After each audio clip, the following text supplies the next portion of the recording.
Hey composers, and welcome back to another episode of The Modern Trumpet, the show where I talk to you all about the magical world of contemporary trumpet technique. I hope these videos inspire you to write some fantastic music for the trumpet. As always, you can read more about what I talk about here at my blog, themoderntrumpet.com. So let's get right to it. Today's topic is split tones. Split tones are, as far as I know, the only true multiphonic sound that can be created with the trumpet. I'm not quite sure how to explain to you exactly how I do it, but by setting up my embouchure just right, I can get two adjacent overtones to sound at the same time.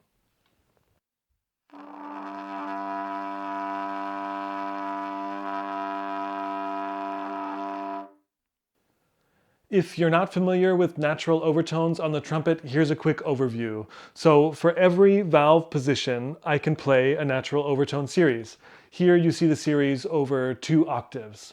I can produce split tones with any adjacent overtones in the low and the mid registers.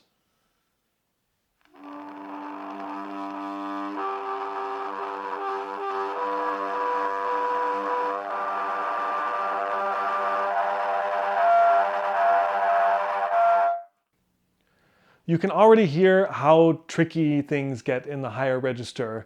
The pitches are less clear, the sound is a bit noisy, and things are just generally less stable. If you want reliable split tones, I definitely recommend sticking to intervals no smaller than a major third. But maybe you like the crunchy, noisy, unstable sound of the higher split tones. That's okay too. There are a couple of things you probably already noticed about the sound. For one thing, the pitches of the interval aren't always the only pitches or sounds you hear. Occasionally, I will get a perfect interval, but most of the time there are other notes and noises sounding as well.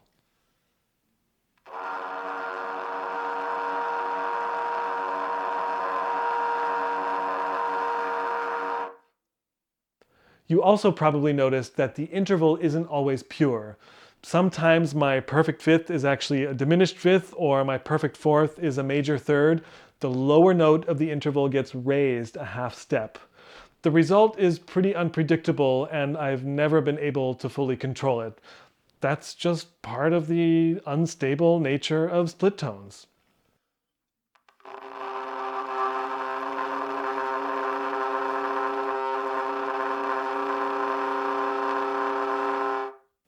I never really knew why the interval shrinks like this until I read my friend Jack Adler-McKean's book, The Techniques of Tuba Playing.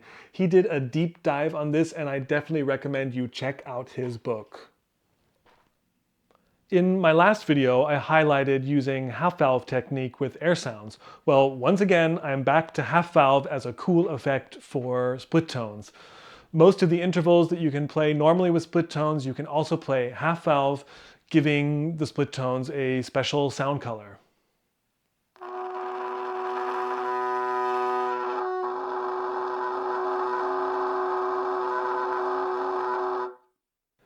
Different half-valve combinations can give you split tones that are not built from adjacent overtones, but are more like sound clusters.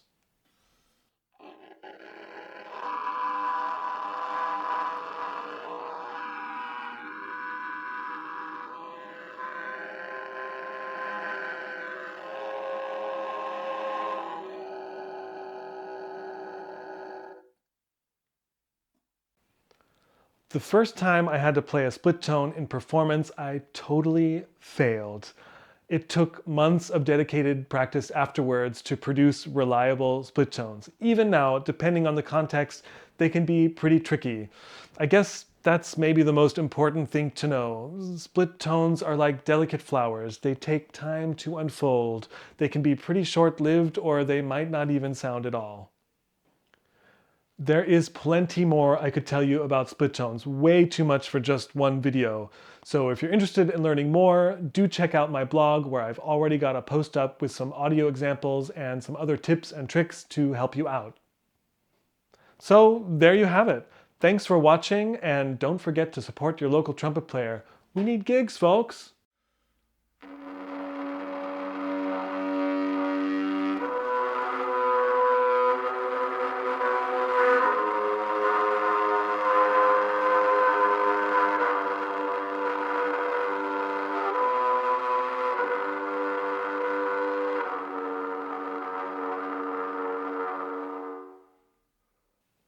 I'm gonna have to just work with that.